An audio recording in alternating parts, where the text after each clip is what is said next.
दुनिया अनजान थी। धरती के तहखाने में एक सच छुपा था, एक जुर्म दफन था। मुजरिम लगभग कामयाब हो गए थे, लेकिन हर जुर्म का एक लेकिन होता है जो कुदाल बनकर गड़े मुर्दे उखाड़ता है।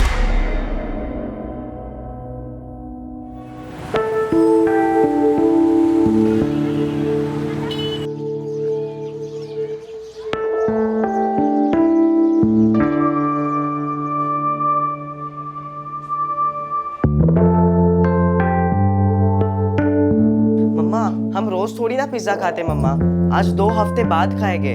मैंने एक बार बोला ना, ना मतलब ना। पर क्यों मम्मा? धीरे, पता है ना बाहर पापा सो रहे हैं, 1 घंटे में वापस उन्हें ड्यूटी पर जाना है। पापा तो रोज सोते हैं, रोज ड्यूटी पर जाते हैं। Mamma please please please mamma please. अच्छा बंद करो ये नाटक, 1 मिनट।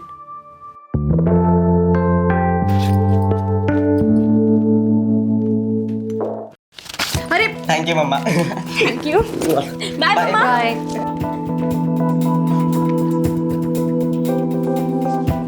जाओ भाई, पिज्जा विज़ा खाओ।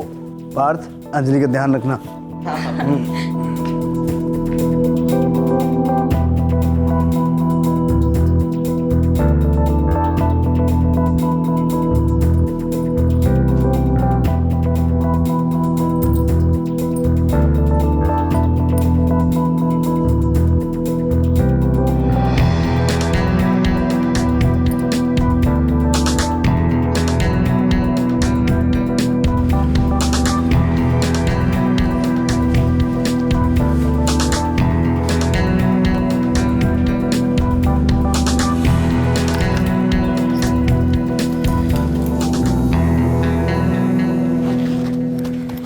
ये लीजिए, आपका डब्बा तैयार है। मैं कल का खाना कैंटीन में ही खा लूँगा। क्यों? अब सीधा परसों सुबह वापस आऊँगा। आज नाइट है और कल फिर डे और नाइट। अरे ऐसे कैसे? मिनिस्टर साहब आए हुए हैं, बहुत बड़ी रैली है, सारे बॉडीगार्ड्स वहाँ लगे हुए हैं, सबको सुपरवाइज करना पड़ेगा। और सुशील भाई साहब? वो जीजा जी खुद डबल शिफ्ट कर रहे हैं, उनकी ड्यूटी कहीं और थी। अच्छा तो फिर मैं पार्थ के हाथ आपके फ्रेश कपड़े और खाने का डब्बा भिजवा दूँ। मत भिजवाना, मुझे खुद नहीं पता होगा कि मेरी ड्यूटी कहाँ है।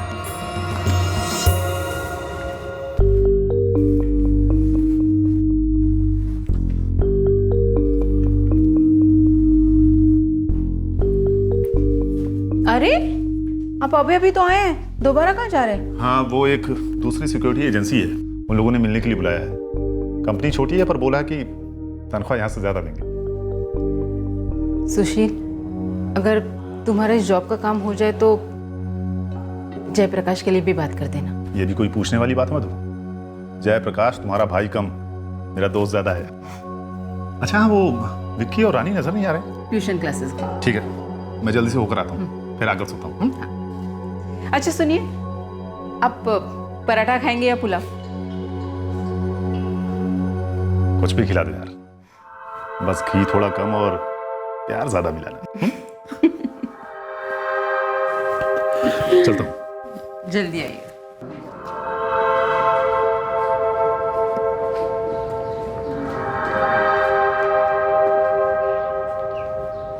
नमस्ते जयप्रकाश जी। नमस्ते प्रीतम जी। फिर ड्यूटी पर? क्या करें, पापी पेट का सवाल है। फिर तो मुझे बहुत सारे पाप करने पड़ेंगे। हाँ चलता।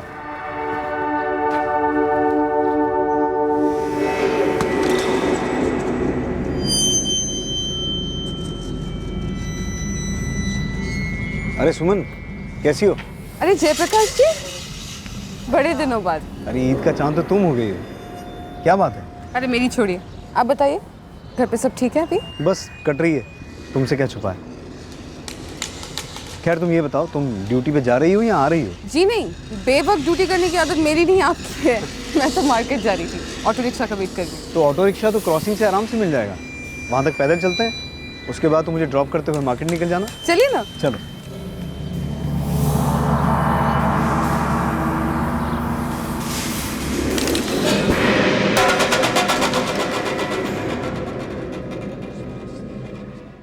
उस शाम के बाद जयप्रकाश परमार गायब हो गया।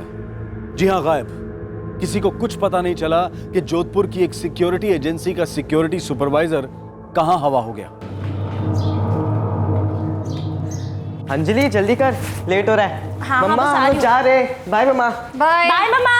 बाय, संभाल के जाना।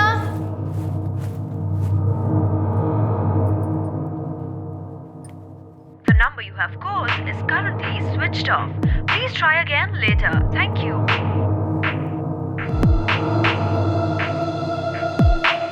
The number you have called is currently switched off.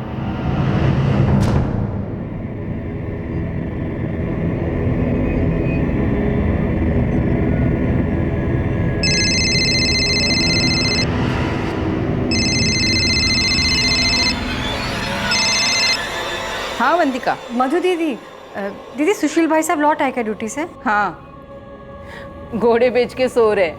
बोलो क्या बात है? दीदी जयप्रकाश अभी तक घर नहीं लौटे हैं। 9 बजे लौटना था, परसों शाम की निकले हुए हैं घर से। ड्यूटी बढ़ा दी होगी जयप्रकाश की, दूसरा कोई होगा नहीं ना ड्यूटी करने वाला। हाँ दीदी, लेकिन अगर ऐसा कभी भी होता है तो वो फ़ोन करके बताते ज़रूर हैं, और अभी तो उनका फ़ोन भी स्विच ऑफ आ रहा है। तू टेंशन न ले, मैं तेरे सुशील भाई साहब से कहती हूँ चेक करने के लिए। ठीक है दीदी।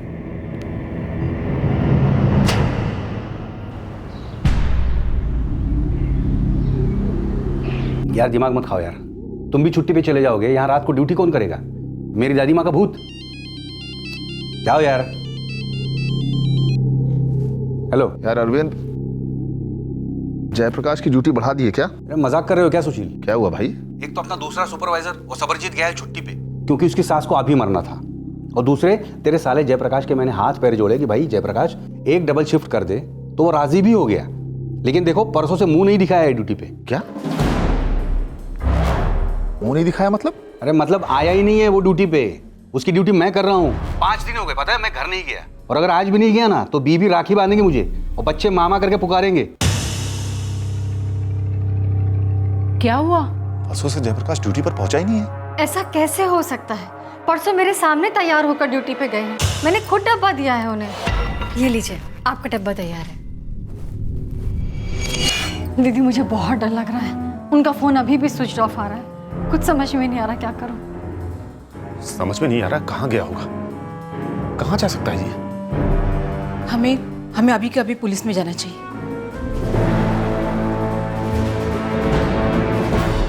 सर मेरा नाम सुशील गौड़िया है, मैं आरआर ब्लैक सिक्योरिटी एजेंसी में सीनियर सुपरवाइजर हूँ। मेरा साला जयप्रकाश परमार वहीं सिक्योरिटी सुपरवाइजर का काम करता है। सर उसकी ड्यूटी मिनिस्टर साहब की रैली में लगी हुई थी। परसों वो घर से निकला था डबल शिफ्ट करने के लिए, और वो ड्यूटी पर पहुंचा ही नहीं और घर भी नहीं आया है। उसका सेलफोन भी स्विच ऑफ है। आप दोनों? ये मेरी वाइफ है मधु, जयप्रकाश की बड़ी बहन, और ये है अवंतिका, जयप्रकाश की वाइफ। सर वो बिना बोले आज तक कभी कहीं नहीं गए, कभी फ़ोन भी स्विच ऑफ नहीं किया। मेरे कुछ समझ में नहीं आ रहा कि बिना बताए एकदम से कहाँ चले गए। हम इन्वेस्टिगेशन शुरू करते हैं। मिसिंग कंप्लेंट दर्ज करो, पर आप जयप्रकाश परमार का सेल नंबर और आरआर सिक्योरिटी एजेंसी का एड्रेस दोनों दीजिए। सर वो जल्दी मिल तो जाएंगे ना? आप चिंता मत कीजिए, बहुत जल्द कुछ ना कुछ जरूर पता लगेगा। जयप्रकाश ड्यूटी पे आया ही नहीं है, आप एंट्री रजिस्टर चेक कर सकते हैं।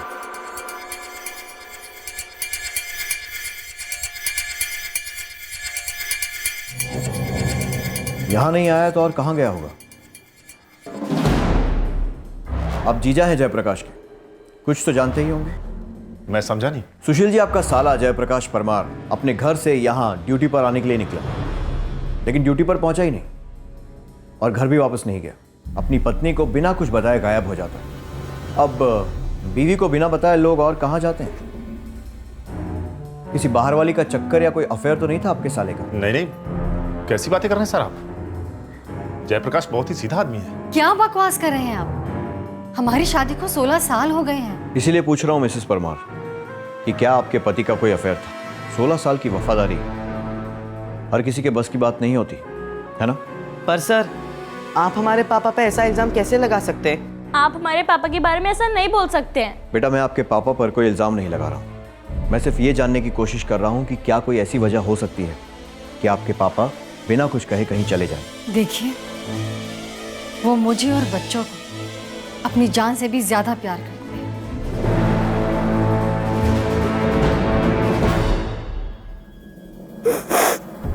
मम्मा, मम्मा आप मत रोइए ना मम्मा। मम्मा वो पुलिस वाले कुछ भी बोले जाते हैं मम्मा। आप उनकी बातों की तरफ आप ध्यान ही मत दीजिए मम्मा। प्लीज मम्मा मत रोइए। हाँ मम्मा, हमारे पापा जितने अच्छे आदमी पूरे वर्ल्ड में नहीं है। देखना आप, वो बहुत जल्दी वापस आ जाएंगे, बहुत जल्दी। बस करो ना मम्मा, मत रो।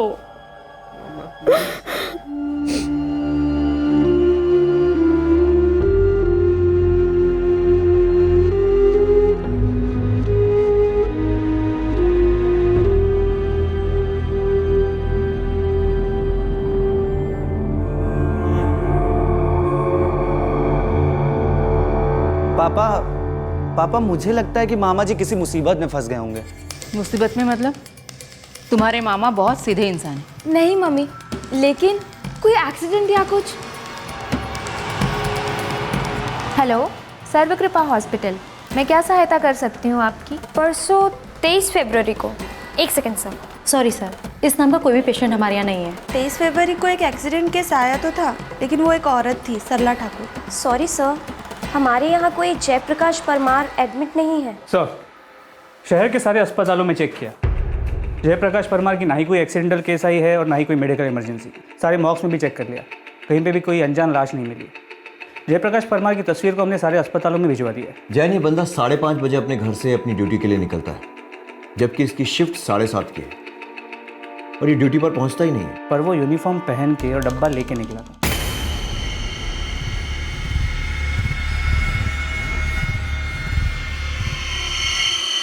क्या ये भी हो सकता है कि शायद घर से एजेंसी जाते समय रास्ते में ही इसके साथ कुछ हुआ? लेकिन कोई एक्सीडेंटल या मेडिकल केस होने के चांसेस बहुत कम, लगभग ना के बराबर, क्योंकि सारे अस्पतालों में हमने चेक कर लिया। सर, ये भी हो सकता है कि एक्चुअल में प्लान ही कुछ और ये यूनिफॉर्म और ये डब्बा इस प्लान का हिस्सा हो। ये जो भी प्लान था मुझे लगता है अब तक चल रहा है, क्योंकि जयप्रकाश का सेलफोन अभी भी बंद है।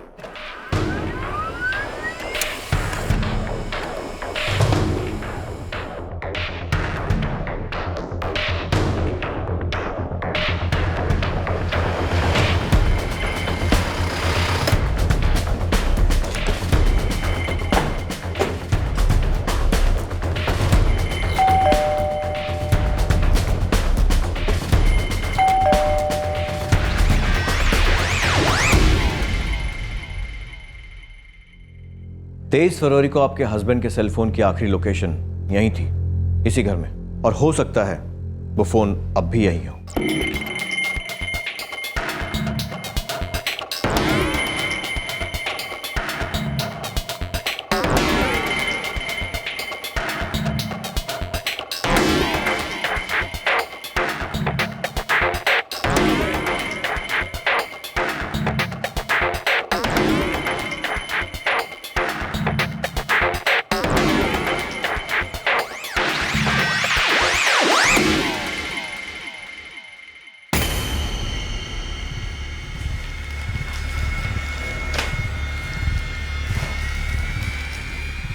आपके हस्बैंड कोई और सेलफोन इस्तेमाल करते थे?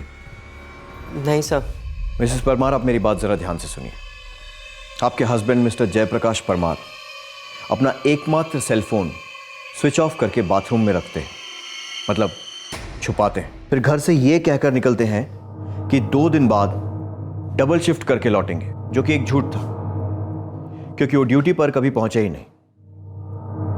हो सकता है आपको मेरी बात सुनने में बुरी लगे, लेकिन मेरे हिसाब से आपके हस्बैंड अपनी मर्जी से किसी ऐसी जगह चले गए जिसके बारे में वो नहीं चाहते थे कि आपको, इन दोनों को या किसी और को कुछ भी पता चले। ऐसा करने के पीछे वजह भी शायद कोई ऐसी होगी जिसे वो सारी दुनिया से छुपाना चाहते थे। मुझे पता नहीं क्यों ऐसा लग रहा है कि वो नहीं चाहते हैं कि कोई उन्हें ढूंढ पाए। अब या तो आप जानती हैं कि ऐसा क्यों है, या आपको वाकई शायद कुछ नहीं पता है। वजह दोनों में से जो भी हो, हम बहुत जल्द कुछ ना कुछ जरूर पता लगा लेंगे।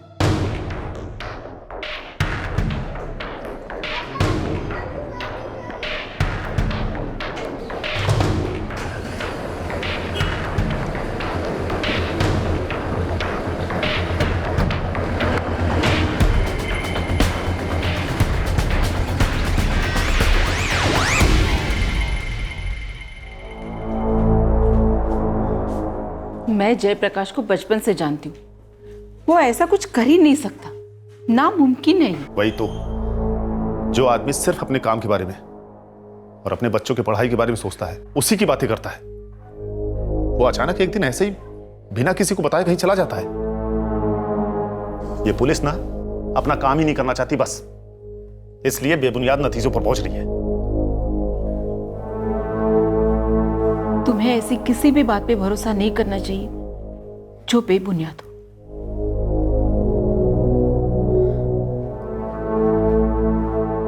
सर, आपने किस हिसाब से अनुमान लगाया कि जयप्रकाश अपनी मर्जी से कहीं चला गया है? बताइए जरा, क्या सबूत है आपके पास?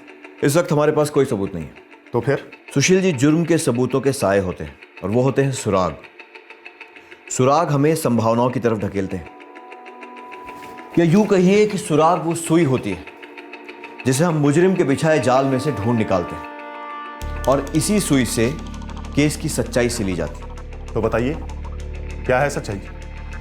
क्या गुनाह है आपका? सारी बातें सिर्फ एक ही और इशारा करती हैं, घर से ऑफिस का बोलकर निकलना पर ऑफिस नहीं पहुंचना, सेलफोन स्विच ऑफ करके घर में ही छुपा देना, खुद घर से 2 दिन का टाइम लेकर निकलना, मतलब परफेक्ट एलिबी क्रिएट करना।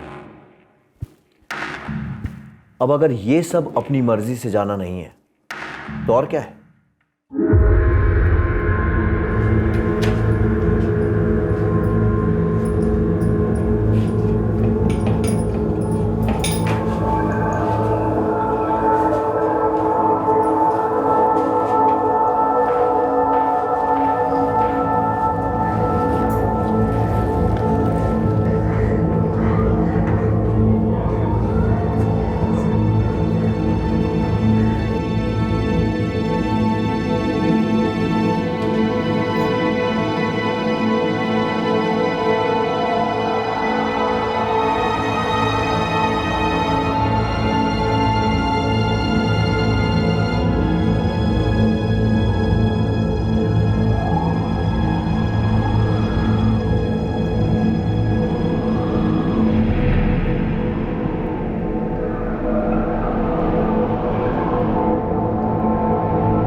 अवंतिका, मैं कहता हूं अपना जयप्रकाश लौट आएगा, बहुत जल्द लौट आएगा। मैं कह रहा हूं, देखना।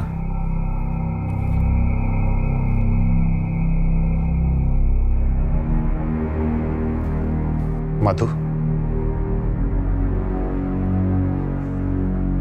जिस तरह से विक्की और रानी की जिम्मेदारी हमारी है, वैसे ही पार्थ और अंजलि की जिम्मेदारी भी हमें ही उठानी चाहिए।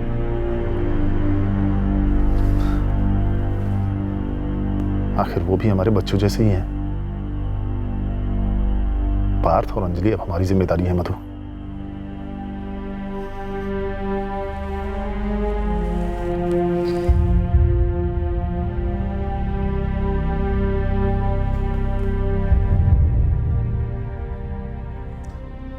अवंतिका, मैंने और तुम्हारी मधु दीदी ने यह तय किया है कि चाहे जो भी हो जाए, जैसा भी हो, पार्थ और अंजलि की जिंदगी जैसे चलती आ रही है, आगे भी वैसे ही चलती रहेगी। पार्थ और अंजलि की जिम्मेदारी अब हमारी होगी। विक्की और रानी की जैसे वो भी हमारे ही बच्चे हैं। जिंदगी चलती रही, अवंतिका इंतजार करती रही। जयप्रकाश के बच्चे रोज उम्मीद के दिए जलाते कि उनके पिता वापस लौट आए और ये छोड़कर जाने वाली दर्दनाक बात झूठी साबित हो। दरअसल साबित कुछ नहीं हो रहा था। इस केस में स्थानीय पुलिस कोई खास प्रोग्रेस नहीं कर पाई थी। कई महीने गुजर गए थे इस केस को दर्ज हुए। सुराग की सुई को जंग लग रहा था, सच बुनने के लिए धागा ही नहीं मिल रहा था। और फिर अचानक एक दिन इस केस ने ली एक अजीब और डरावनी करवट।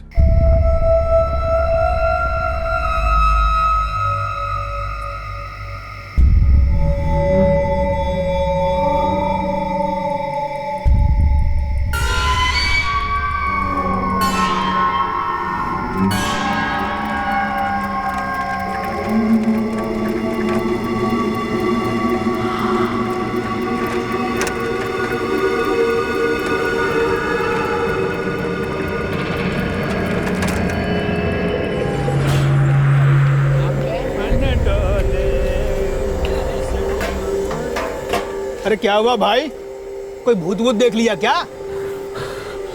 क्या हुआ, कुछ बोलेगा? हाँ, मैंने भूत देखा। क्या?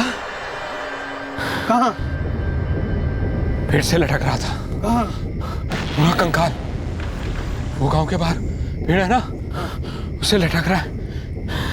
अभी देखा है मैंने। याद है 3 साल पहले क्या हुआ था उस पेड़ पे? क्या हुआ था? बाबू लाले ने उसकी साली शोभा लटक कर मर गई थी वहां से। अरे हाँ, उस भैरव के साथ चक्कर चला था उसका, बाद में उसको छोड़ दिया था। लेकिन वो ना छोड़ेगी, पूरे गांव का खून पिएगी। वो लौटी है बदला लेने के लिए, वही होगी। अरे क्या बातें करते हो तुम लोग, हम लोग पुलिस के पास चलते हैं। कहाँ देखा कंकाल? पेड़ पर, गांव के बाहर।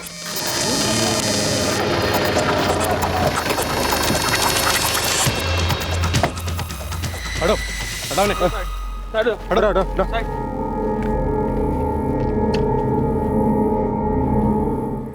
आसपास सर्च करो, देखो कुछ मिलता है क्या।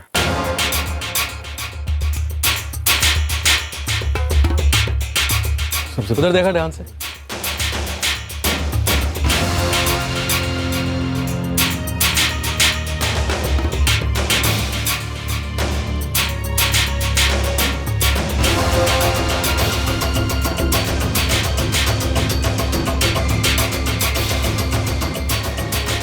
सर, ये मिला है, जय प्रकाश परमार। सिक्योरिटी में इमरजेंसी नंबर भी है, किसी सुशील गौड़िया का। जाओ जरा।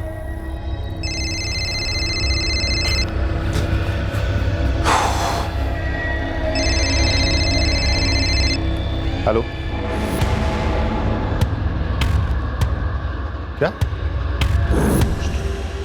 क्या बात कर रहे हैं आप? क्या हुआ?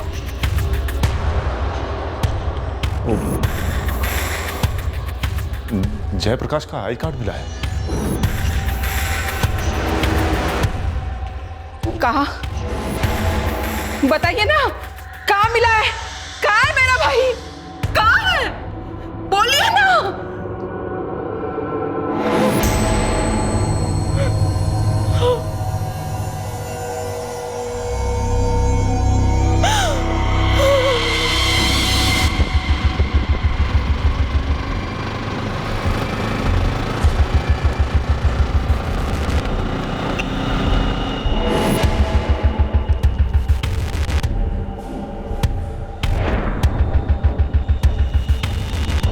अवंतिका जी, जयप्रकाश का आई कार्ड हमें उस पेड़ के नीचे से मिला जिस पर वो कंकाल लटका हुआ था।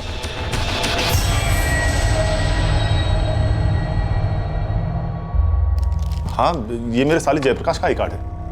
वो 6 महीने से गुमशुदा है।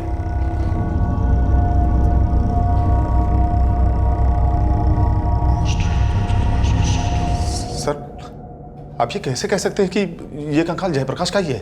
देखिए, अभी तक तो हमारे पास कोई सबूत नहीं है, लेकिन हमें जयप्रकाश का आई कार्ड मिला था इस कंकाल के पास से। अवंतिका जी, हमें डीएनए टेस्ट करना होगा। उसके लिए आपकी बेटी का ब्लड सैंपल चाहिए।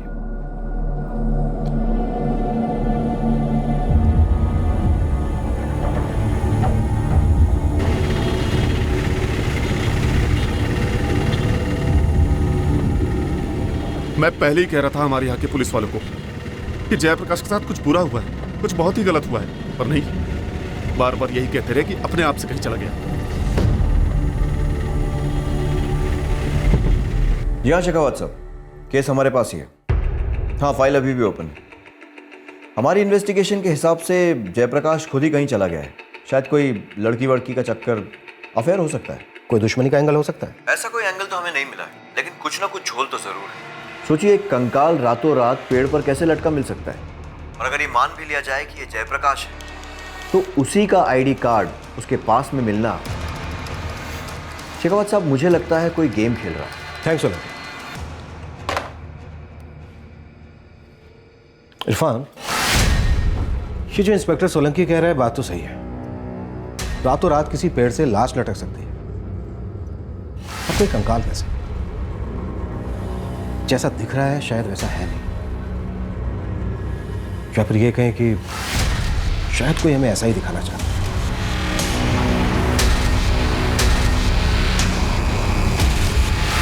देखो भाई, पुलिस वालों को भूत प्रेत पर विश्वास करने की अनुमति नहीं होती है। मैं कहता हूँ किसी दिग्गज तांत्रिक को बुलवा लो, एक झटके में बता देगा कि शोभा लौट आई है। कंकाल देखा है ना, भूतों का पहला इशारा होता है कि गांव वालों बैंड बजने वाली है तुम्हारी। अरे भाई, अफवाहों की बहती गंगा में क्यों हाथ धो रहे हो?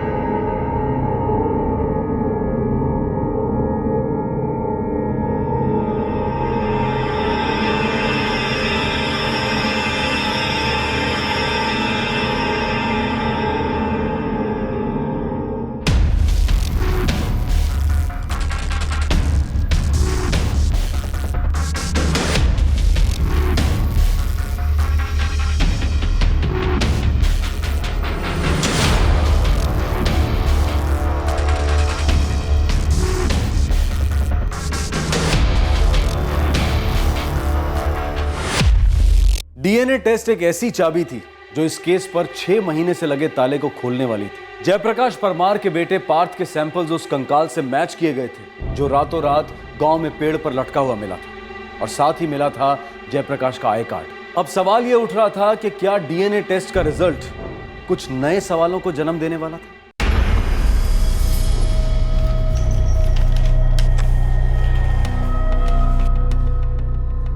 Avantika ji, DNA sample match हो गया। वो कंकाल जयप्रकाश जी का ही। I am sorry.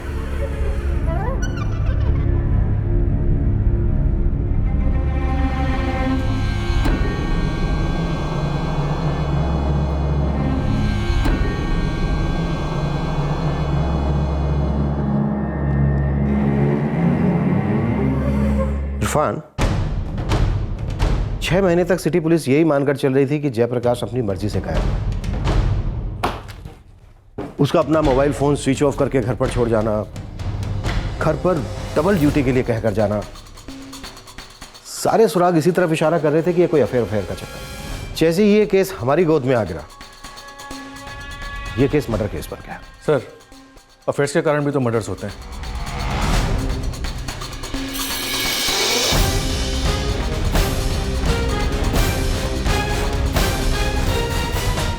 होते हैं। अब ये अफेयर है या नहीं, लेकिन किसी ने तो दुश्मनी निकाली। अब ये दुश्मन कोई प्रेमी है या कोई और, इसका पता अब हम लगाएंगे।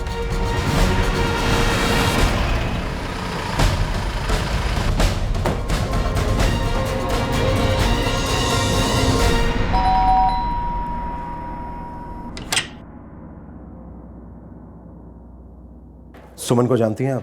सुमन? सुमन का क्या लेना देना है मेरे पति के कत्ल से? बस ऐसे ही थोड़ी जानकारी चाहिए थी उसके बारे में। आप क्या जानते हैं उसके बारे में? मैंने मोहल्ले में सबसे बात की। जयप्रकाश का ना किसी से कोई झगड़ा था और ना ही कोई दुश्मनी। सर, दुश्मनी का उल्टा क्या होता है? दोस्ती या प्यार? नाम बोलो। सर, पूरा नाम तो नहीं पता, पर सुमन बोलते हैं उसे। और जयप्रकाश के घर काफ़ी आना जाना था उसका।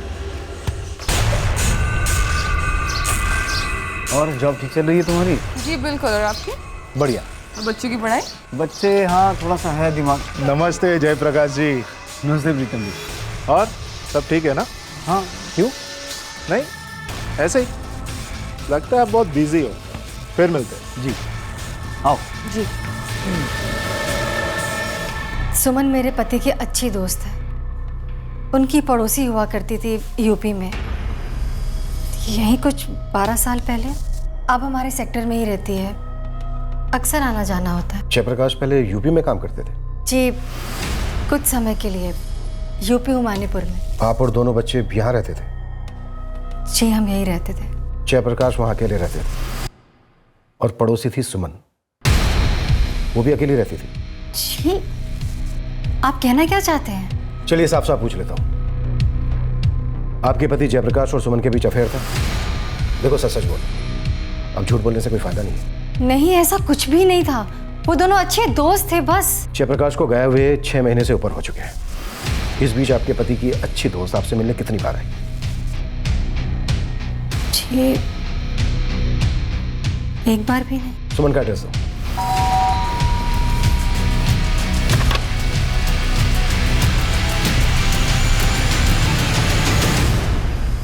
जी बोलिए।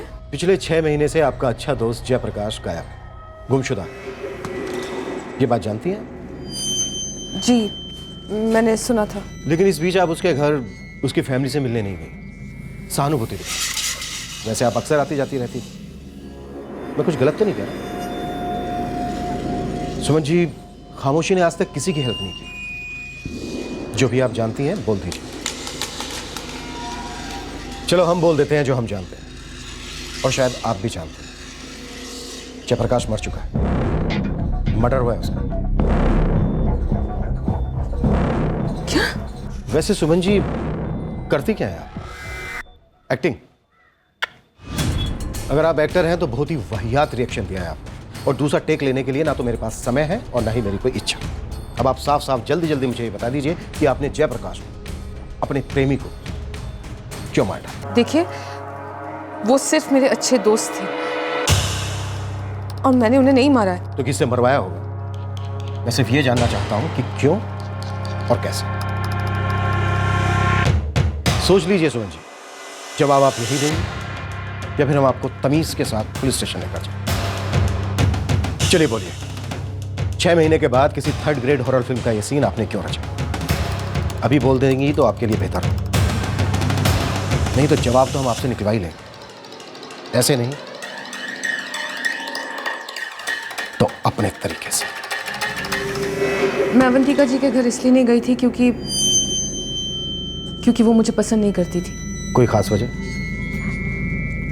आप तो उनके पति की अच्छी दोस्त, पड़ोसन थी जब वो उमानियापुर में अकेले रहते थे, और आप भी अकेले रहते थे। जयप्रकाश जी की बीवी को भी वही गलतफहमी थी जो इस वक्त आपको है, कि मेरे और जयप्रकाश जी के बीच में कोई अफेयर चल रहा था।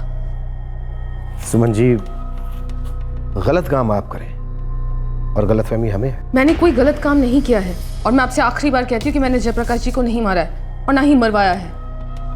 मुझे तो खुद उनके गायब होने के 1 हफ्ते बाद पता चला कि वो गायब है। और हाँ, एक और बात, जिस दिन वो काम पर गए थे और वापस नहीं आए, उस दिन हम मिले थे। अरे सुमन, कैसी हो? अरे जयप्रकाश जी,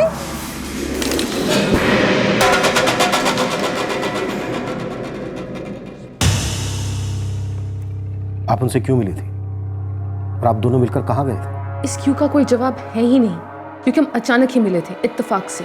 फिर हम अपने अपने रास्ते चले गए। मुझे मार्केट जाना था और उन्हें ड्यूटी पर जाना था। Thank you Suman. Ji thank you की क्या बात है, जल्दी मिलते हैं। जी बिल्कुल जल्दी मिलेंगे। Bye bye. वहां से RR सिक्योरिटी एजेंसी करीब 5 मिनट की दूरी पर था। जहाँ वो पहुंचे ही नहीं तो फिर वो कहाँ गए और उन्हें वहां से कैसे पहुंचाया गया? सुमन जी, ये पता लगाना आपका काम है, मेरा नहीं। और एक बात मैं पहले से कबूल करती हूँ कि उनके गायब होने के करीब 3 महीने पहले से मैं उनके घर जाना बिल्कुल बंद कर चुकी थी, क्योंकि उनकी पत्नी अवंतिका ने आप दोनों को रंगे हाथ पकड़ दिया था। अब मैं कह सकती हूँ कि आपको कोई गलतफहमी नहीं है, बस जल्दी है केस क्लोज करने की, और मैं तो सबसे आसान टारगेट हूँ।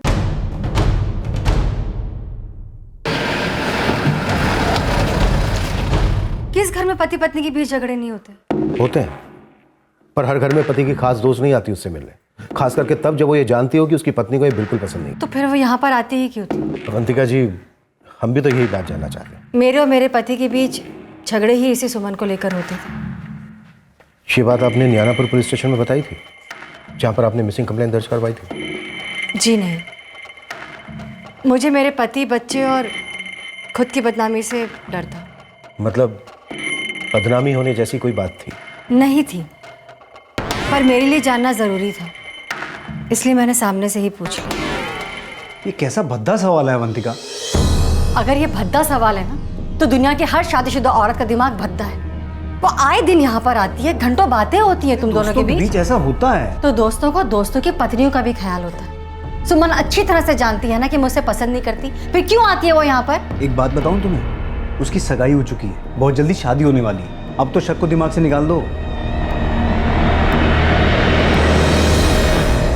उसके बाद से मुझे उससे कोई खतरा महसूस नहीं हुआ, और अब तो शायद उसकी शादी भी हो गई होगी। शादियों ने अफेयर्स कहाँ रोके? ज्यादातर अफेयर्स शादीशुदा लोगों के बीच ही होते हैं। होते होंगे, पर मेरे पति ऐसे नहीं थे, और मैं दावे के साथ कह सकती हूँ कि मेरे पति और सुमन के बीच कोई चक्कर नहीं था। मान लेते, पर किसी ना किसी का किसी ना किसी के साथ तो चक्कर जरूर था अवंतिका जी।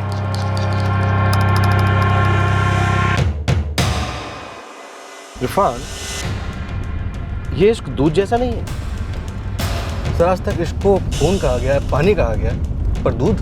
अब देखो ना, दूध को अगर तेज आंच पर उबाला जाए तो वो गिरकर आधा हो जाता है। बात तो सही है आपकी। और अगर धीमी आंच पर उबाला जाए तो वो गाढ़ा होता जाता है और गाढ़ा होता जाता है, और उसके बाद जल जाता है। इरफान, मुझे इस केस में जले हुए इश्क की हुआ है।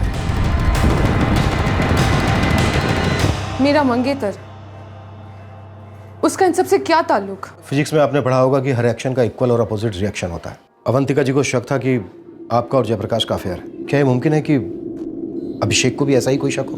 प्लीज अभिषेक को इन सब में इन्वॉल्व मत कीजिए।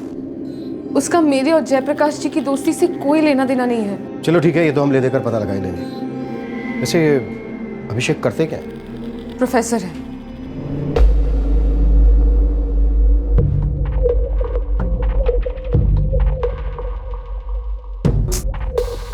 अभिषेक,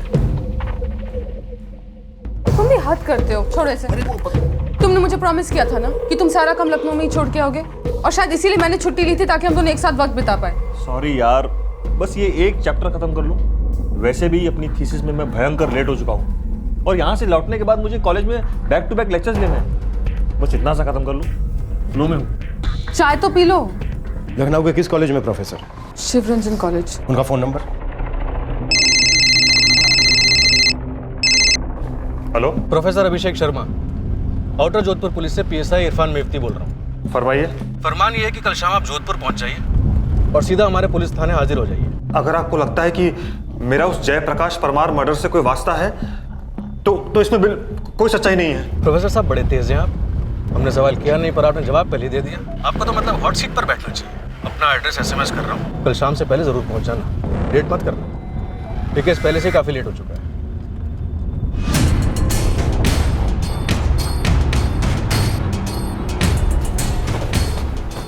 सर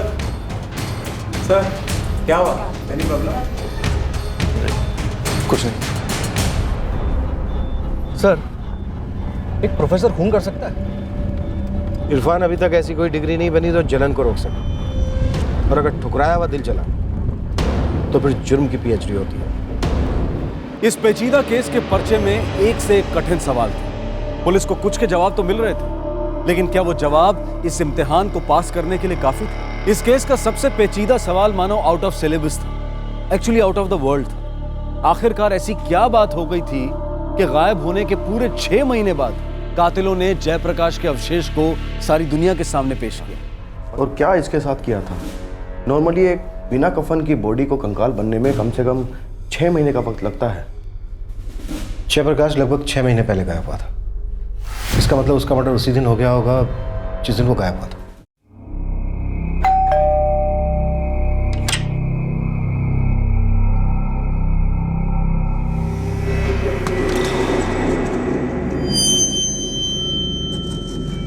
देखिए, जयप्रकाश जी के मर्डर से हमारा कोई वास्ता नहीं, पर फिर भी पुलिस मुझे और मेरे फियांसे अभिषेक को परेशान कर रही है। ऐसा क्यों? पुलिस मुझसे भी सवाल कर रही है, वो सबसे पूछताछ कर रही है। पर मैंने तो कुछ भी नहीं किया। फिर मेरे पति की मौत कैसे हुई? ये क्या कह रही हैं आप? मैं कह नहीं रही हूँ, पूछ रही हूँ। क्या तुमने मेरे पति जयप्रकाश का खून किया? मुझे यकीन नहीं हो रहा कि अब मुझसे ऐसा सवाल कर सकती है। मुझे भी यकीन नहीं कि बात यहाँ तक बढ़ सकती थी।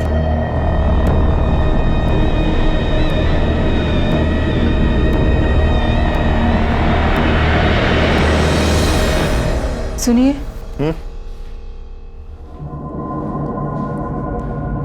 बार बार एक सवाल खाए जा रहा है। क्या?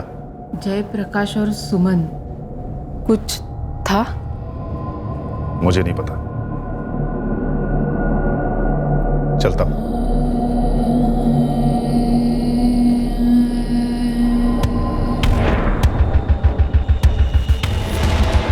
जय प्रकाश परमार। सोचिए एक कंकाल रातों रात पेड़ पर कैसे लटका मिल सकता है? सर, ये सुमन का मंगेतर अभिषेक अभी तक पहुंचा नहीं है और अब उसका फोन भी स्विच ऑफ जा रहा है। और सुमन, वो भी फुर हो गई? वो यही है, मैंने कांस्टेबल लगा रखा है उसके पीछे।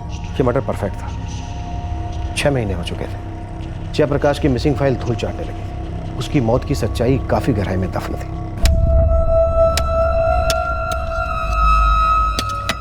फिर उसकी मौत की ऐसी नुमाइश क्यों? किसी को तो फायदा था इससे। सर, ये अभिषेक अगर हमसे भाग रहा है तो बंदा गड़बड़ है। हमने घोड़े को तालाब तक बुलाया, घोड़ा नहीं आया। अब देखते ही हैं कि घोड़ा कहां तक दौड़ता है, और वो भी बिना पानी के।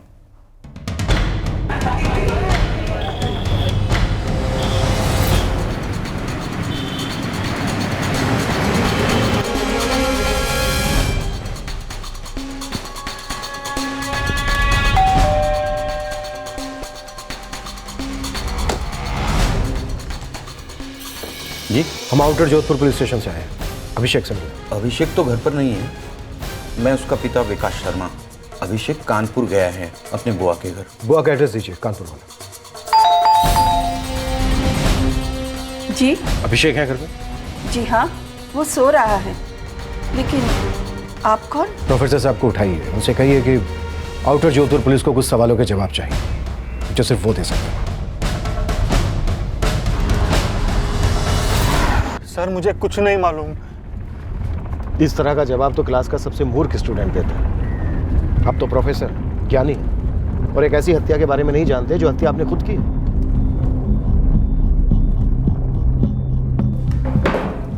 सर, सच्चाई ये है कि मैं बहुत डर गया था, इसलिए लखनऊ से भागकर मैं अपनी बुआ के घर गया कानपुर। कानून के बुलावे पर आदमी तभी डरता है जब वो कानून का गुनहगार होता है। मैंने कोई जुर्म नहीं किया। जयप्रकाश का मर्डर कब हुआ, किसने किया, मुझे सच में कुछ नहीं मालूम।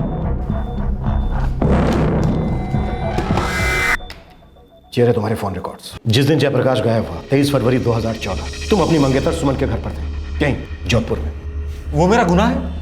अपनी मंगेतर के घर पर रहना? गुनाह तो तुम्हारी मंगेतर कर रही थी, तुम तो चल रहे थे, चलकर राख हो रहे थे। ये नॉनसेंस है। तुमने उन्हें देखा, एक साथ देखा, सुमन और जयप्रकाश को।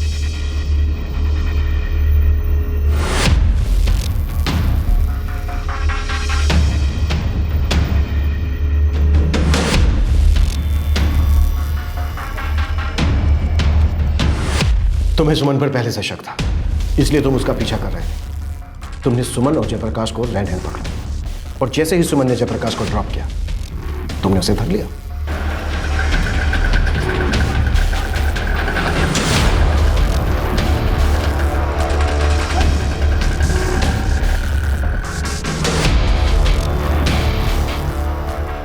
अरे अभिषेक, तुम यहाँ?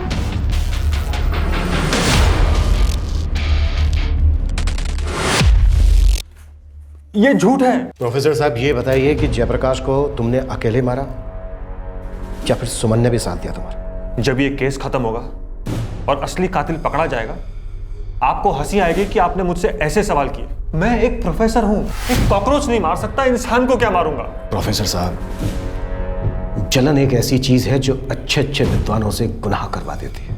झूठ, सरासर झूठ है ये। मैं मानती हूँ उस दिन अभिषेक यहाँ जोधपुर में थे, लेकिन ये पूरे दिन मेरे घर पर थे।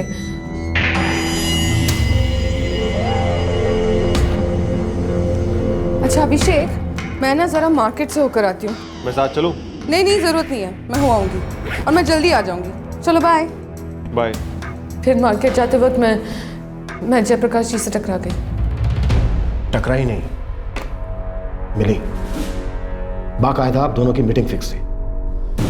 घर से निकलते वक्त आपने अभिषेक से कहा कि आप अपने अच्छे दोस्त जयप्रकाश परमार से मिलने जा रही। वही जयप्रकाश परमार जिसे आप सालों से जानती थी, अभिषेक को जानने से पहले से। नहीं, जयप्रकाश परमार का नाम सुनते ही अभिषेक के अंदर जलन की लहरें दौड़ने लगती हैं। ये आप दोनों का पीछा करता है, आप दोनों की मीटिंग में आ जाता है। आप दोनों के बीच झगड़ा होता है, गर्मा गर्मी होती है, और इसी गर्मा गर्मी के बीच अभिषेक जयप्रकाश परमार को मार डालता है। या फिर ये कहें कि शायद आप दोनों मिलकर उसको मार डालते हो। उस वक्त आपके पास शायद अभिषेक का साथ देने के अलावा कोई चारा नहीं होगा, और अब दोनों मिलकर इस जुर्म पर मिट्टी डाल रहे हैं। Sir I am sorry to say, पर आप किसी बी ग्रेड फिल्म की कहानी बुन रहे हैं। सर अगर हमने जयप्रकाश परमार का कत्ल किया है और उसके मर्डर को छुपाना चाहते हैं, तो हम दोनों क्यों उसके स्केलेटन को बाहर निकालते और उसकी हड्डियों से शहर भर में ढिंडोरा पीटते? ये पेपर आपने सेट किया है, तो जाहिर सी बात है सारे जवाब भी आप ही जानते होंगे। अगर आप हमें वो जवाब नहीं देते जो जवाब हमें चाहिए, तो फिर हमें आपसे इसकी कोचिंग लेनी पड़ेगी। वो क्या कहते हैं, क्रैश कोर्स। ये वैसा ही है जैसा आपके कॉलेज में होता है, लेकिन एक फर्क है इसमें। इस क्रैश कोर्स की फीस बहुत भारी, जो आप दोनों को मिलकर चुकानी पड़ेगी। मंजूर है? Oh my God!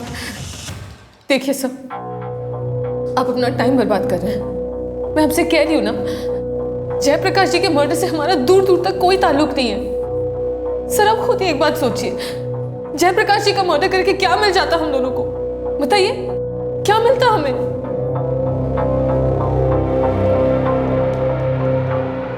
अभिषेक और सुमन के इंटेरोगेशन और क्रॉस क्वेश्चनिंग में पुलिस ने कोई कसर नहीं छोड़ी थी। इस सब के बाद भी अभिषेक और सुमन टस से मस नहीं हो रहे थे।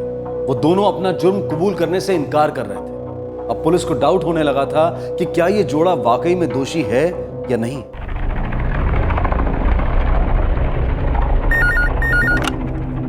Hello, sub inspector Irfan मेवती? हाँ बोल रहा हूँ। विशाल चौहान बोल रहा हूँ। सर मुझे जयप्रकाश परमार के बारे में आपको कुछ जानकारी देनी थी। जयप्रकाश? हाँ बोलिए।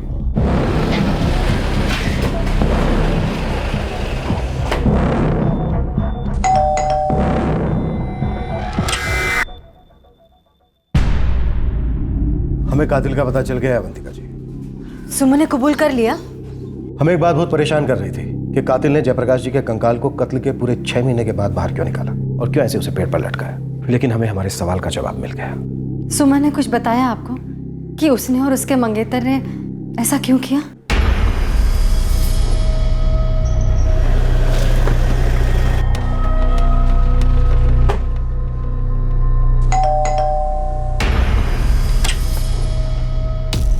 सुशील जी, कुछ बातें हैं जो हम ठीक से समझना चाहते हैं और हमें आपकी मदद की जरूरत है। आपको हमारे साथ थाने चलना होगा अभी। अभिषेक और सुमन से काफी पूछताछ की और हर तरीके से पूछताछ की, लेकिन वो दोनों अपना जुर्म कबूल करने से इनकार कर रहे हैं। क्या हमारे जयप्रकाश को इन्हीं दोनों ने मार डाला? मर्डर करना इतना आसान नहीं होता है सुशील जी। आदमी गुस्से में आकर कुछ कर जाता है, और सोच समझकर मर्डर करना, फिर उसके कंकाल को निकालकर पेड़ पर लटकाना, नहीं, कि किसी पेशेवर हत्यारे की मदद के बिना नहीं हो सकता। आपका मतलब है कि सुमन और अभिषेक ने पहले भी ऐसे खून किए हैं? जी नहीं, मेरे कहने का मतलब है कि हमने पहले भी ऐसे सैकड़ों केस सुलझाए। होता क्या अवंतिका जी, जैसे ही हमें किसी मर्डर केस में किसी पेशेवर हत्यारे का हाथ दिखता है, तो हम अपने पेशेवर खबरें को इशारा कर देते हैं। और जयप्रकाश के केस में भी हमने ऐसा ही किया, और बहुत ही अहम जानकारी हमारे हाथ में। कैसी जानकारी? हाशिम नाम है उसका, हाशिम अंसारी। पूरे देश में सुपारियां उठाता है। जिस दिन जयप्रकाश परमार गायब हुआ, उस दिन ये हाशिम अंसारी अपने जोधपुर में ही था। अकेला काम करता है, चुपचाप, चूहे की तरह। इस चूहे का बिल कहाँ बनी? चूहे के बिल का तो पता नहीं है साहब, लेकिन बिल से बाहर निकालने का तरीका मालूम। क्या है वो? कातिल हो या खबरी, पेशेवर को गर्मा गर्म रोकड़े की खुशबू खींच लाती है साहब। इस पेशेवर चूहे के लिए हमने एक चूहेदानी बिछाई। एक सुपारी का 6 लाख, बाकी खर्चा अलग से। अच्छा, मारने के बाद लाश ठिकाने भी लगानी है हाशिम भाई, दफना देनी है। 10 लाख। कुछ कम नहीं हो सकता हाशिम भाई? आधा मारूं तो चलेगा, आधा दफना दूं तो चलेगा? अच्छा ठीक है, 10 डन करते हैं। तो बताओ कब और कहाँ मिल सकते हो?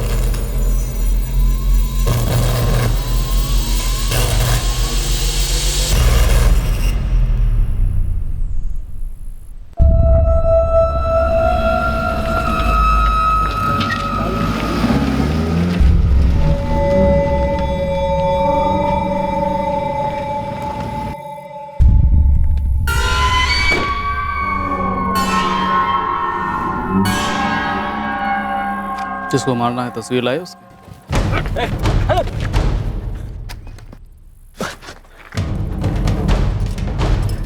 हाँ लाए ना, ये रही। इसको मारना है, मार के दफनाना है और उसके 6 महीने के बाद इसके कंकाल को निकाल कर एक पेड़ पर लटकाना है। मंजूर है?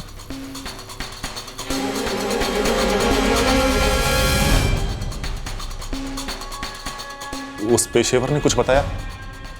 सुमन और अभिषेक ने कंकाल बाहर क्यों निकलवाया? कंकाल इसलिए बाहर निकलवाया सुशील जी, क्योंकि सिर्फ मिसिंग कंप्लेंट दर्ज होने से गायब हुए आदमी का जीवन बीमा भी गायब हो जाता है, दफन हो जाता है। जीवन बीमा लेने के लिए लाश का मिलना बहुत जरूरी है, इसलिए कंकाल को बाहर निकालकर पेड़ से लटकाया गया और फिर आई कार्ड को उसके नीचे फेंका गया। और अब जब ये प्रूव हो गया है कि वो कंकाल जयप्रकाश जी का ही है, तो हक के साथ इंश्योरेंस क्लेम किया जा सकता है। सर, मैं जयप्रकाश परमार की इंश्योरेंस पॉलिसी हैंडल कर रहा हूँ और अभी इस पॉलिसी पर एक क्लेम आया है। मुझे पॉलिसी क्लेम करने वाले की डिटेल्स चाहिए, सारी डिटेल्स। होता है, कभी कभी ऐसा होता है कि हमारी सोच, हमारी नज़र, हमारी तहकीकात थोड़ा बहुत भटक जाती है। अभी तक हम ये मानकर चल रहे थे कि जयप्रकाश का सुमन के साथ अफेयर था।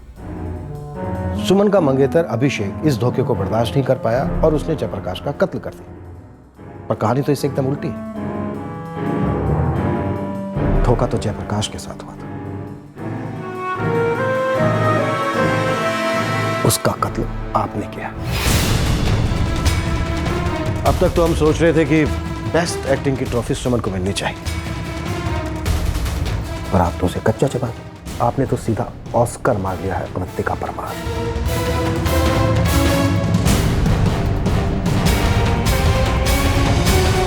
कातिल जयप्रकाश की पत्नी, उसके 2 टीनेज बच्चों की मां, एक अधेड़ उम्र की हाउसवाइफ अवंतिका परमार थी। अब 2 सवालों के जवाब चाहिए थे इस केस को क्लोज करने के लिए। अवंतिका ने अपने पति का कत्ल क्यों किया था और जयप्रकाश के साथ क्या धोखा हुआ था? अब आप सोच रहे होंगे कि उस पेशेवर हत्यारे हाशिम अंसारी से अवंतिका का कांटेक्ट कैसे और वो हमसे मिलने के लिए राजी कैसे हो गया। हमने जो वो चुवेधानी बिछाई थी ना, उसमें हमने एक पर्ची पर नाम लिखकर रखा था और वो नाम हमारा काम कर गया था। कौन बोल रहा है? एक आदमी को मारना है। अरे तो मार डालना, मुझे क्यों फोन कर? क्योंकि हमसे किसी ने कहा है कि ये काम आपसे बेहतर और कोई नहीं कर सकता हाशिम भाई। मेरा नाम किसने दिया तुझे? जोधपुर का सुशील गोड़िया। सुशील जी, आपका नाम तो मतलब जादू कर गया।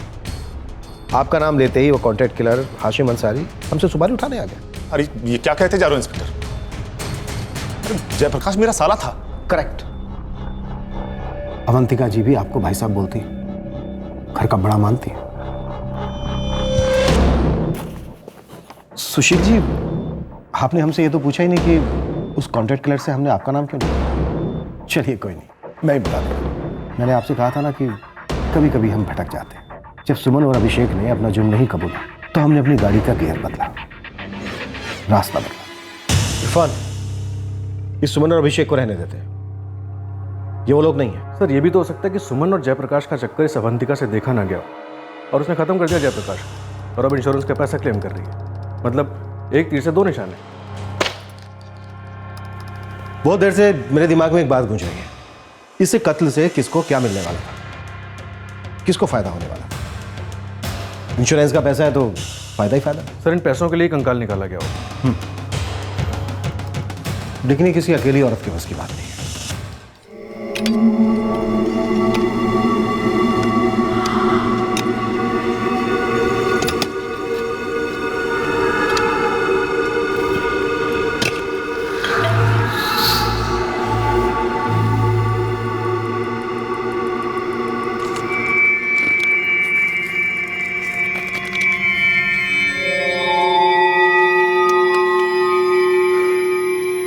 आज तक किसी को दफनाने के बाद बाहर नहीं निकाला। हम तो रोज रोज करते हैं ना। अब तो आप दोनों लोगों की रोज रोज ऐश है।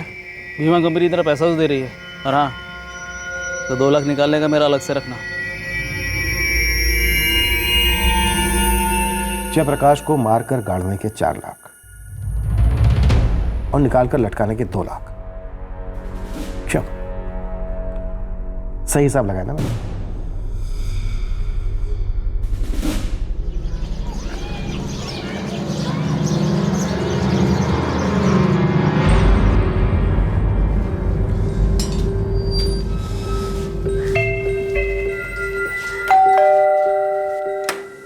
अरे सुशील भाई साहब, आप आइए ना, अंदर आइए। तुम्हारी मधु दीदी ने सब्जियां भेजी है, बहुत ताजी ताजी हैं। Thank you. मैं चलता हूँ। अरे रुकिए ना, वो मैं पकोड़े बना रही हूँ, गर्मा गर्म खाकर ही जाइए ना। अरे संकोच मत करिए, आइए ना। ये रहे आप दोनों के नंबर्स के रिकॉर्ड। बहुत बातें होती थी आप दोनों के बीच, जयप्रकाश के गायब होने से पहले भी और उसके कत्ल होने के बाद। अब आप दोनों कहोगे कि रिश्तेदार हैं तो बातें तो होंगी।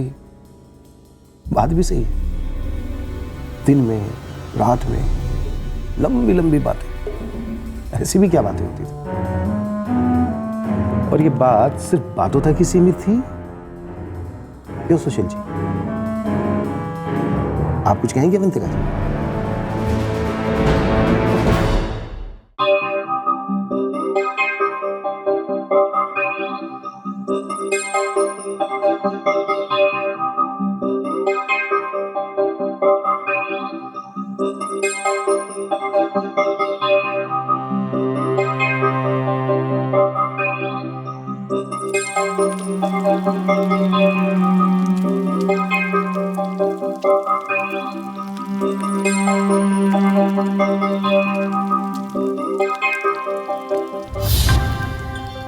सुशील भाई साहब। भाई साहब मत बोलना, ऐसे कहोगी भी तो कोई फर्क नहीं पड़ता, क्योंकि मैं जानता हूं कि हमारे बीच कुछ है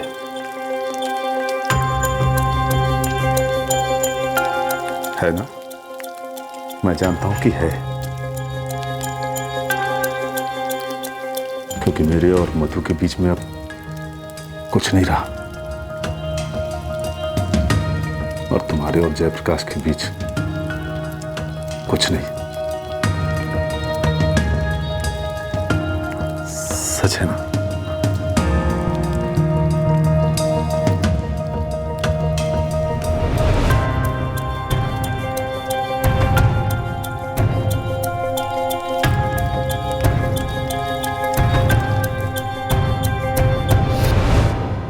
जले हुए पकोड़े हों या रिश्ते, कड़वी बू तो आ ही जाती है।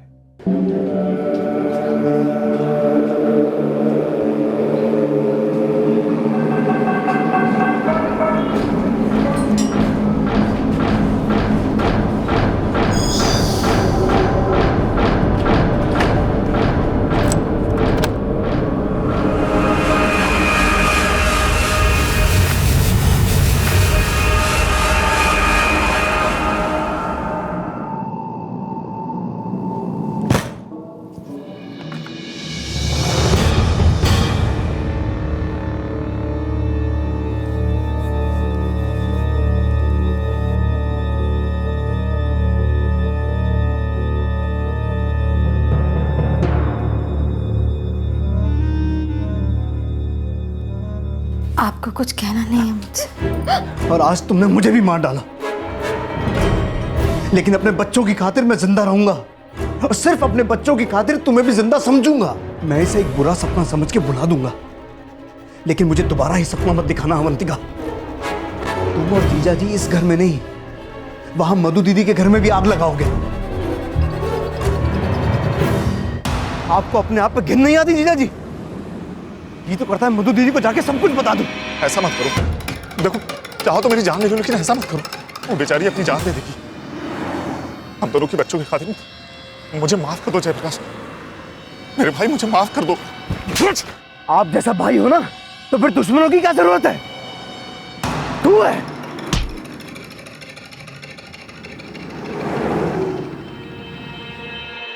उस दिन के बाद से जयप्रकाश मेरे साथ बहुत बुरी तरह पेश आने लगा।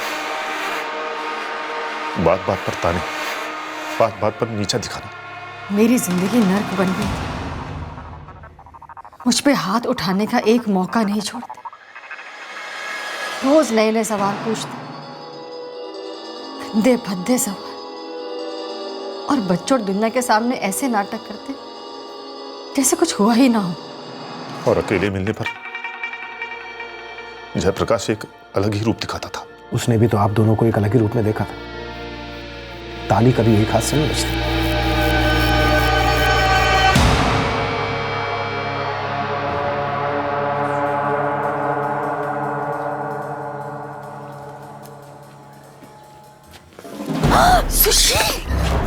पागल हो गए हो क्या?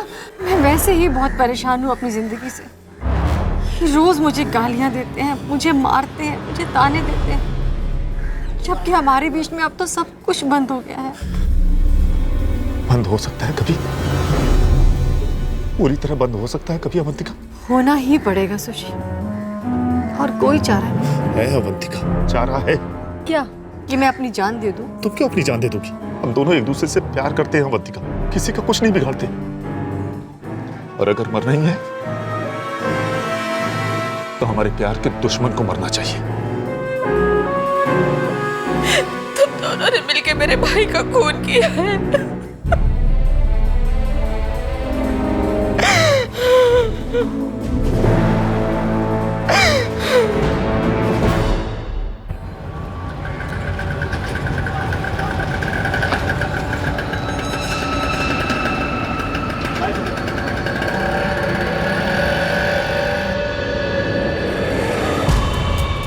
जयप्रकाश, मैं माफी नहीं, थोड़ी सी रहम मांग रहा हूं मेरे भाई। मुझे तेरी मदद चाहिए। तू जो बोले मैं वो करने को तैयार। बस एक मौका दे दो। क्या मदद चाहिए? मैंने एक छोटी सी जमीन देख रखी है, तुम्हारी दीदी को उसके जन्मदिन पर तोहफा देने की सोच रहा हूं।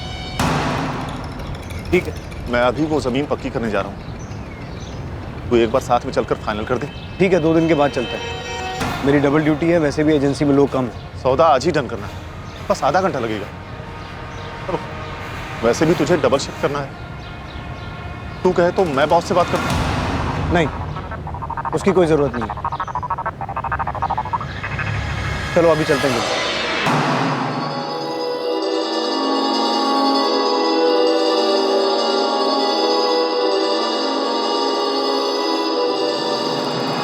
यहाँ कहाँ है प्लॉट? प्लॉट नहीं है, हमारा अलग ही प्लॉट है।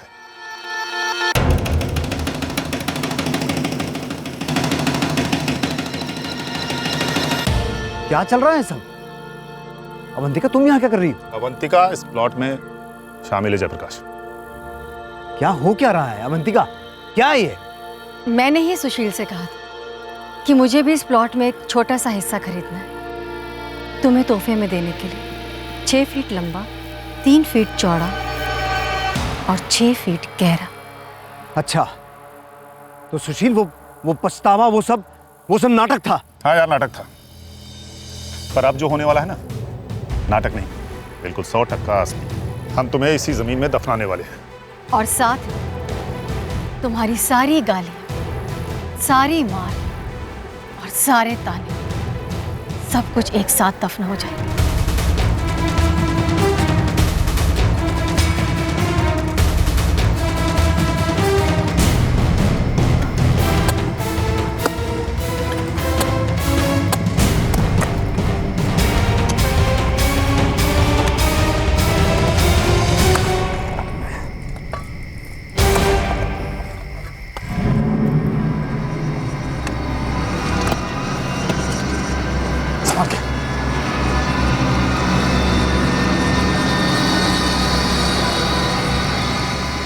यहाँ परिंदा भी पर नहीं मारता, कभी किसी को पता नहीं चलेगा। चलो निकलो यहाँ से। मैं इससे बार बार कहता था, मुर्दे को मत उखाड़ो। आज तक किसी को पता नहीं चला है, आगे भी नहीं चलेगा, पर नहीं मानी। घर कैसे चलता मेरा? इन्होंने कह तो दिया कि दोनों घर संभाल लेंगे, पर आमदनी कहाँ थी? अगर मुझे ये बीमा के पैसे नहीं मिलते तो आगे बहुत बुरे दिन देखने पड़ते। दोनों बच्चे बड़े हो रहे हैं मेरे। प्यार और मोहब्बत से घर तो नहीं चलता है ना। प्यार और मोहब्बत ये दोनों तुम्हारे पति जयप्रकाश ने तुमसे की थी, तुम दोनों के बच्चों के खातिर, अपनी बहन की खुशियों के खातिर। उसने अपने दर्द को अपने सीने में दफन कर लिया था। वो तुम दोनों को माफ करने के लिए तैयार हो गया था, लेकिन तुम दोनों में कोई बदलाव नहीं आया। और तुम दोनों के बीच कोई प्यार व्यार नहीं था, बल्कि तुम दोनों को वासना की आदत लग गई थी। तुम दोनों इतने कमजोर और खुदगर्ज हो गए थे कि इस वासना को छोड़ नहीं सकते थे। सर, आप इन दोनों को जो भी सजा देना चाहते दे दीजिए। मैं इन दोनों का मुंह तक नहीं देखना चाहती।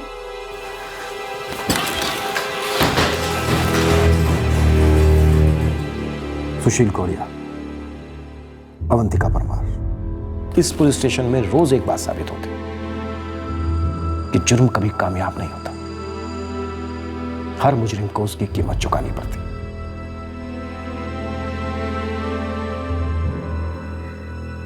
पता है अभिषेक, जब मैं यहाँ जोधपुर आई थी ना जॉब पर, तो जयप्रकाश जी ने मेरी बहुत मदद की थी।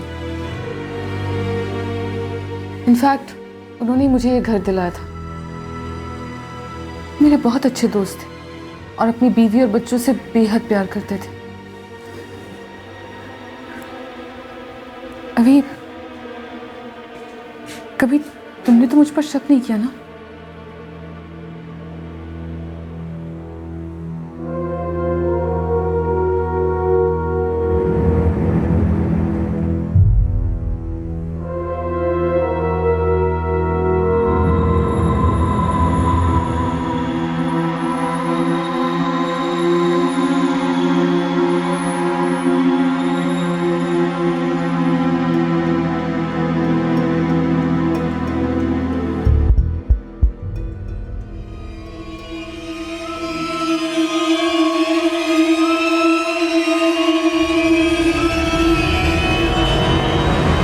अवंतिका परमार, सुशील गोड़िया और हाशिम अंसारी पर आईपीसी की धारा 302 के तहत कत्ल के चार्जेस लगाए गए हैं। साथ ही सबूत मिटाने और झूठी जानकारी देने के लिए धारा 201 भी लागू की गई है। तीनों आरोपी फिलहाल जुडिशियल कस्टडी में हैं। दोनों परिवारों के बच्चे गहरे शौक में हैं। इस संगीन जुर्म में एक परिवार से एक मां, एक पत्नी शामिल थी। दूसरे परिवार से एक पिता, एक पति शामिल थे और पीड़ित था एक पिता, पति और भाई।